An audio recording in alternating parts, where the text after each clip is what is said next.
Hey guys, so last night we actually got the Twitter reveal for the details of the two LRs coming to the top legendary summon during part 2 of the JP 5th anniversary celebration. And lo and behold, I had made a video talking about what I thought might be the LRs coming, and I thought that it might be, well, I was pretty certain this would be one of them.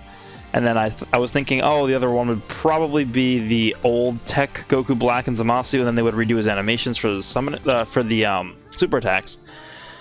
Lo and behold, we got a new Super Saiyan Rose Goku Black. So, yeah, this guy's pretty much going to be replacing the Strength one and the AGL one on every single team that they're able to be used on, and it's kind of unfortunate in a way.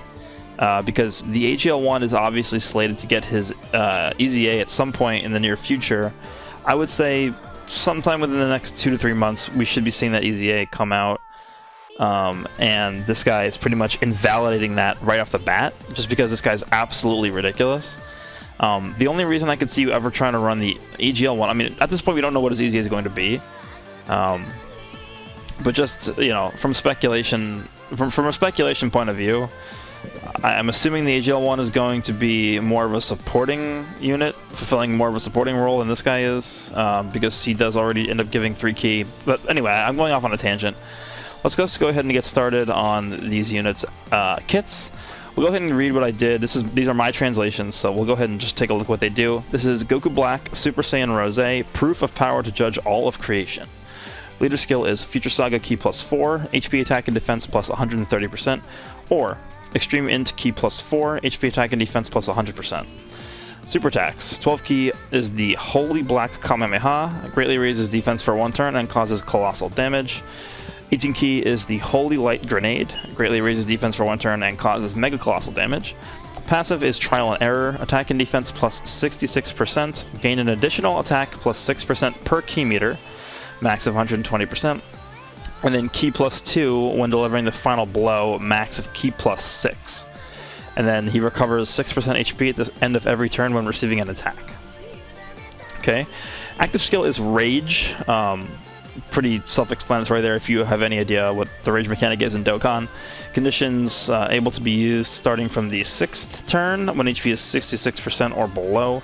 And then obviously in a Rage mode, links are Super Saiyan, Fear and Faith, Kamehameha, Dismal Future, Big Bad Bosses, Fierce Battle, and Legendary Power. Categories are Future Saga, A Realm of Gods, Patara, Time Travelers, and Kamehameha. Now the biggest thing that I've been seeing from people, reacting to the initial information for this guy is the fact that he does not have Prepare for Battle, and that actually is a decent. Well, I think that's a fair criticism to have on this unit, and the reason why that's fair is because he gets additional attack per key meter, right? And obviously, Prepare for Battle would help him out with key a lot. Maybe instead of Dismal Future, he would have Prepare for Battle. I mean, I don't think Kamehameha would get replaced because obviously he has a Kamehameha super attack here, and I think pretty much every single unit that has Kamehameha as a super attack is like locked in to getting that as a link. So I don't think there really are that many replaceable links here. I think his link set is overall pretty good. I mean, Super Saiyan's very good link. Fear and Faith, very good for the team he's going to be ran on. Kamehameha is bad, but it's not going to be... It's just not... It's kind of like a non-negotiable link at this point. Every single unit, like I just said, who has Kamehameha as a super attack is going to have that link, so it's sort of locked in, unfortunately. Dismal Future is not the worst ever, but it's not good. So I think this is like the weakest link that he has. These two, the Kamehameha and Dismal Future. Big Bad Bosses is obviously insanely good. First Battle and Legendary Power are just, you know, they're standard LR links. So I will say that I agree with that criticism. I think he definitely could have made use of Prepare for Battle, but I don't think it's the end of the world. The other criticism I've seen of this guy is that he's going to be lacking defensively. If you actually go ahead and take a look at what his stats are, this is not Rainbow, this is just max level. So he's going to be getting, as an int unit, he's going to be getting 5,000 of every stat, basically, across the board. So he's going to be getting 5,000 HP, attack, and defense, so he's going to have a lot of HP. 25,300 HP, that's a lot. Attack is going to be 21,635, that is also a lot. And then if defense is, I mean, given that the attack and HP are pretty high, the defense is going to have to suffer a little bit. And when he's rainbowed is going to be at 11,681, which is, it's not terrible, but I wouldn't say it's good. So I think people look at that and they're like, oh, his defense is not going to be that high, which I think is, you know, it's a fair criticism again of the unit, but I don't think it's necessarily accurate, because we take a look at what his kit is. 66% defense is not terrible. Super Saiyan God Goku does get 55%, if I recall correctly, and that's his only defense buff besides the super attack effect. But the thing with God Goku is he has over 14,000 defense when rainbowed, so he has much higher defense than this guy does. I mean, he has like 9,000 pre-orbs, so he definitely has much higher base defense than this Goku Black. But this guy has 11% higher base, or 11% higher boost from his passive. He also greatly raises defense for 1 turn, while God Goku greatly raises defense for 3 turns on his Ultra Super attack. So, in that sense, I think God Goku does have an advantage. But then this guy, you have to remember, also has Big Bad Bosses. Like, Big Bad Bosses is a big deal. That's an extra 25% defense you're getting from a Link. So I think a lot of times that is overlooked when people consider how good a unit is, especially when you take a look at extreme units who, you know, oftentimes don't necessarily have the best teams, don't necessarily have the best links, and they're just a lot of times relying on their passive to be, you know, a standout unit. Whereas you take a unit like LR Goku Black here, or any Goku Black unit for that matter, and because of the fact that they're Saiyans, they get all these links like Super Saiyan, and then you get, like, you know, part of the Future Trunks saga, you get Dismal Future, which is not a bad link. Fear and Faith is also very good when linked up with other villains. I mean, you could link him up with the physical Goku Black on Global, whenever he comes to Global, who gives 3 ki, and that's, like, going to help him tremendously because of the fact that it's passive. He gets more attack per ki meter. But again, the fact that he doesn't have to prepare for battle does help, does hurt him a little bit there, because the physical EZA Goku Black does have to prepare for battle, whereas this guy doesn't. But defensively, I don't think this guy's going to suffer that much. I think if you put him in the first slot, it could be a little bit dicey in terms of him getting super attacked before he super attacks, because then he's not going to be building up this part of his super attack effect where he greatly raises defense for 1 turn. And even though the fact that he only has, you know, 11,000, I'm just going to assume he's rainbowed. Given the fact that he only has 11,681 defense, like, that's still going to amount to a lot of additional defense per super attack. So let's say you get an 18 ki super attack, and then you additional for a 12 ki super attack, like, you're good. You're good for the turn. Unless you're, like, facing Int UI Goku and Legendary Goku event, and he super attacks Goku Black, you're pretty much going to be okay, no matter where this guy is. But I think that first slot could be a little bit problematic for this guy. Not terrible. I think people are blowing it out of proportion a little bit, because I've seen a lot of people talking about how this guy is, quote-unquote, very weak defensively, which I definitely don't agree with. I think he is powerful defensively, but he's not like, I don't know, he's not like LR Kalen Khalif levels of good. That's just not how it is. Like, take a look at the LRs here. I think LR Bojack is probably a better defensive unit than this Goku Black. I think LR Cell's probably a better defensive unit. This guy's probably not. I'm looking at all the extreme LRs here. Full Power Frieza probably is not.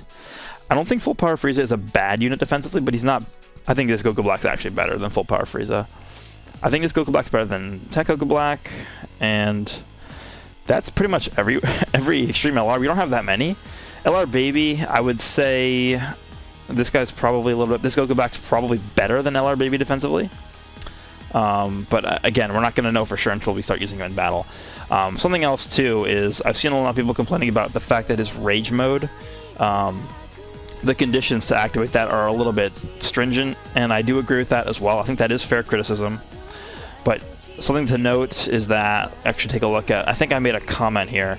Yeah, they mentioned in the tweet that once he's activated his rage mode, he is effective against all types. So he gets that, you know, that Gogeta-esque effect, where he's effective against all types. We'll have to see whether or not he does get that, like, extra key +1 per key sphere obtained, because it's similar to how the LR Baby Giant Ape mode works, right? I guess sort of similar to that, because when this guy goes into rage mode, he's going to start with 0 key, and he's still going to have a 12 key and an 18 key super attack.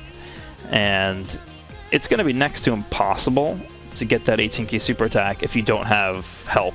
Like, without any links proccing, without any orb changing, it's going to be really difficult to get that 18 key super attack. So I feel like because of that, they're going to give him some kind of help in his passive when he's transformed into his rage mode to give him a little bit of an edge when that's activated. So we'll have to see. That is not information that is currently available to us. So we'll see when he comes out, or we'll see when the data download hits. We'll see what that ends up being. But for now, I don't think this is as bad as people are making it out to be. It is going to be difficult to activate it because they're going with the whole 6 theme, you know, evil Goku Black, whatever, you know, 666 sort of theme here, where 6 turn and then an HP 66% or below. So it's similar to how LR Gogeta and LR Vegeta work, the 3-year anniversary units.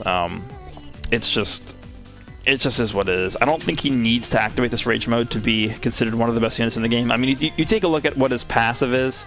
He's getting 66% attack and defense, and then I believe how this part of his passive is working.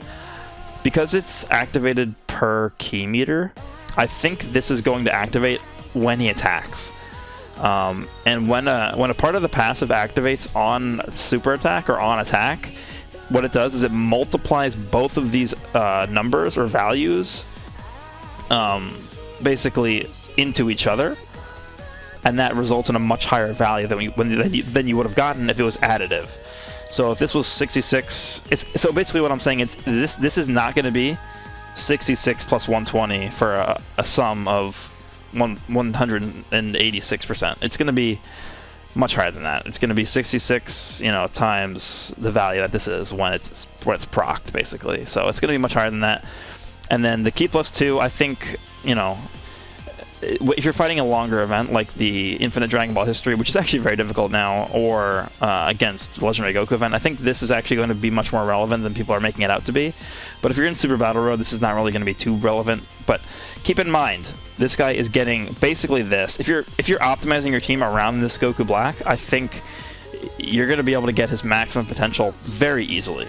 So you're looking at, I don't know, with Big Bad Boss is activated, I would say anywhere from 6 million to 7.5 million attack stat.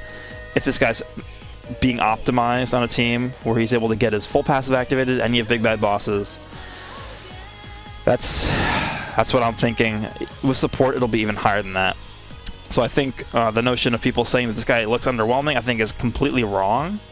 Defensively, he looks pretty powerful. Offensively, he looks insanely powerful. And his links are great. So this guy's looking like a very, very strong unit, in my opinion. It being a legendary summon, I would say probably to refrain from summoning if you are a free-to-play player or even a light spender. Just because it's going to be, I don't know, I just don't recommend summoning on those banners. Okay, so next we have the LR Broly, Cheelai, and Lemo card, which I did say was going to be summonable from the start, but, you know, people were a little bit skeptical, and it's understandable because I think these 3 units together all in one card are a little bit underwhelming in terms of, like, a summonable LR for an anniversary. But we saw something similar to this when the LR GT Trio came out last year during the 4th year anniversary, so that's what we have with Broly. Let's take a look at his kit here. So this is LR Broly and Cheelai and Lemo, a new life on Vampa. Leader skill is movie bosses, category Q plus 4, HP attack and defense plus 130%, or extreme physical Q plus 4, HP attack and defense plus 100%. Super attacks are, so the 12 key is surprise attack, greatly raises defense for 1 turn and causes colossal damage and lowers attack. 18 key is survival attack, greatly raises attack and defense for 1 turn and causes mega colossal damage. Alright, so the passive is Wish for a Friend. Attack and defense plus 15% per key sphere obtained, plus an additional attack and defense plus 5%, and key plus 2 per key sphere obtained if 2 or more physical key spheres are obtained. All allies attack plus 39% if 2 or more AGL or strength key spheres are obtained. All allies defense plus 39% if 2 or more tech or int key spheres are obtained. Evade enemy attacks if 7 or more key spheres are obtained. His links are Brainiacs, Rival Duo, Cold Judgment, Big Bad Bosses, Shocking Speed, Fierce Battle, and Legendary Power, and his categories are Movie Bosses and Joined Forces. Now, the first thing I want to talk about is that I'm a little bit surprised that this guy is not on the Worthy Rivals category. I thought that would have been a more likely of a choice, even more so than movie bosses. I mean, we knew he was going to be on Joint Forces. That was a given. But, like, this is after the fight with Gogeta, right? And this is once they're all back on planet Vampa, and they're, you know, sort of over the whole, like, you know, they want to kill Vegeta and, you know, King Vegeta. They have a grudge against King Vegeta, whatever that whole story was about. And I think at this point, once Goku shows up to planet Vampa and gives Broly the Senzu Beans and whatever, I think that's sort of where Broly dissipates from being an enemy, and they sort of like make amends with each other, and they're on good terms. So that sort of fulfills the requirements for all of the current units that are on the Worthy Rivals category. So to me, that seems like that's where this unit should be on. But instead of that, they decided to make this unit a movie boss unit, which is fine. To me, they should have been on both categories, in my opinion. So basically, in my opinion, they should have been on movie bosses, Joint Forces, and then also Worthy Rivals. But, I mean, they're going to limit them to movie bosses and Joint Forces, which is fine. It's not a huge deal. I've seen a lot of people saying that that hurts them. It might. Only being viable on two categories it's not great at this point in the game, because we have so many categories right now available that having such a limited access to, you know, a number of teams is going to hurt the unit's, you know, usability in the long run. So I definitely agree with that criticism. But if you take a look at what he does, like his kit, 15% per orb, like that's really powerful. Like, let's go ahead and take a look at the LR Gohan here.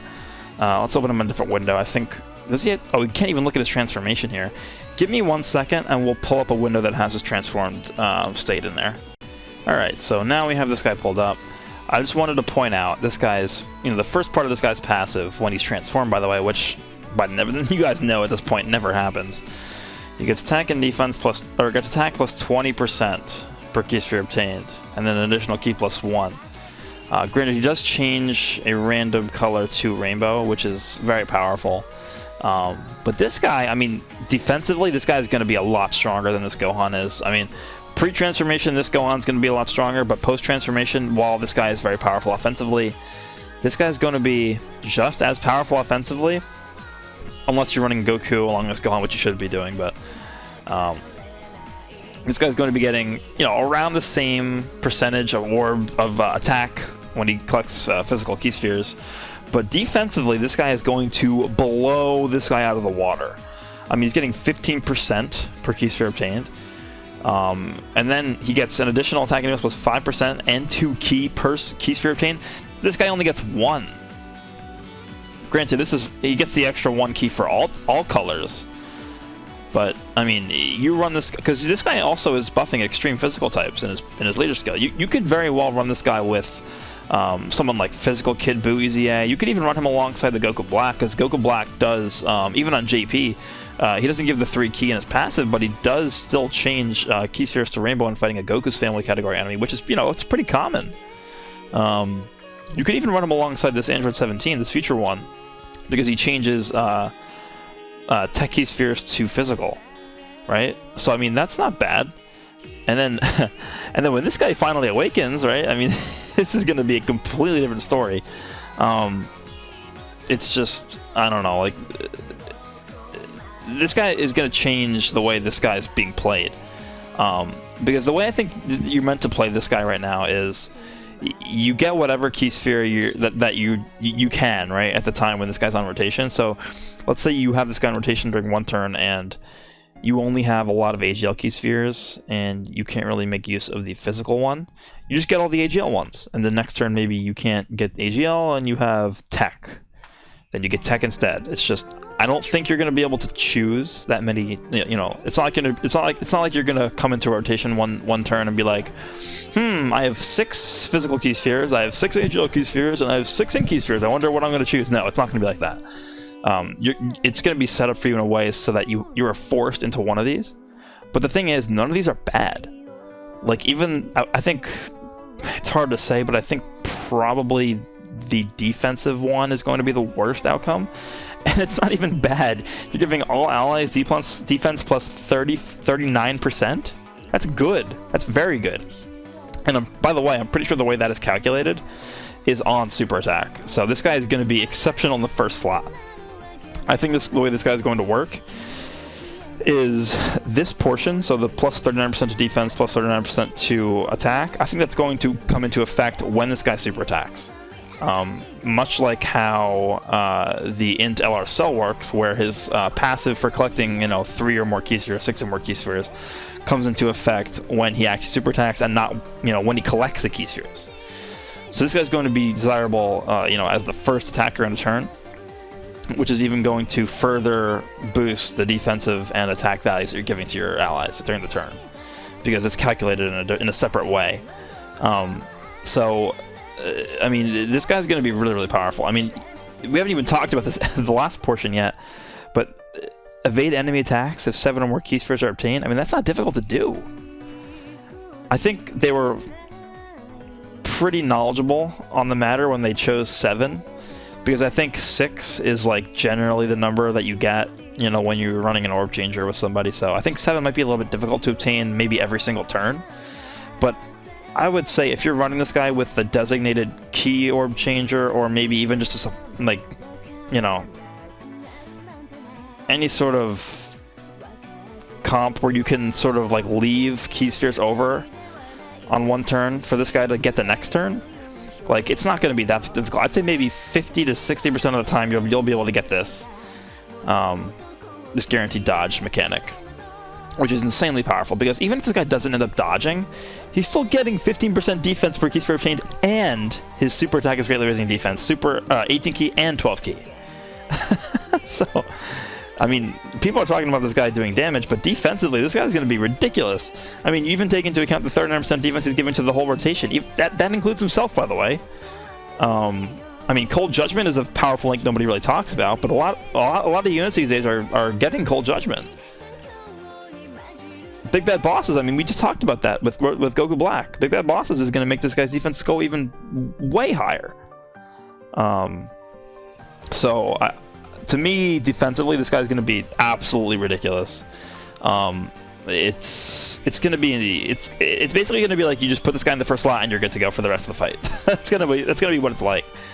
Offensively, he's obviously going to be extremely powerful as well, but I think when I think about how good this guy is going to be, his defense really jumps out to me a lot more than his offense does, and I don't think his offense is even remotely bad at all. The only thing to keep in mind, which I mentioned earlier, is the fact that he's only on movie bosses and joint forces. I do think it's realistic that once we get this guy's Dokkan Awakening, I think it is actually a realistic situation where you might actually want to run 2 of these guys as leaders, and then run that Boo. Or what you might want to do is you might want to run 2 of this Boo as the leader, and then run 1 of this guy on the team. Because remember, these guys, when they're awakened, they give Key plus 4, HP attack and defense plus 120% to their respective typings. So Extreme Physical, Key plus 4, HP attack and defense plus 120%, which is just a direct upgrade of what this leader skill is. I could see that team becoming legitimately insanely powerful because of the way this guy works, and the way this Boo is going to work when he Dokkan Awakens. So that is pretty much what I think of the new units. Both of them are extremely powerful. Let me know what you guys think down below. Hope you guys enjoyed this one, and I will see you all in the next one.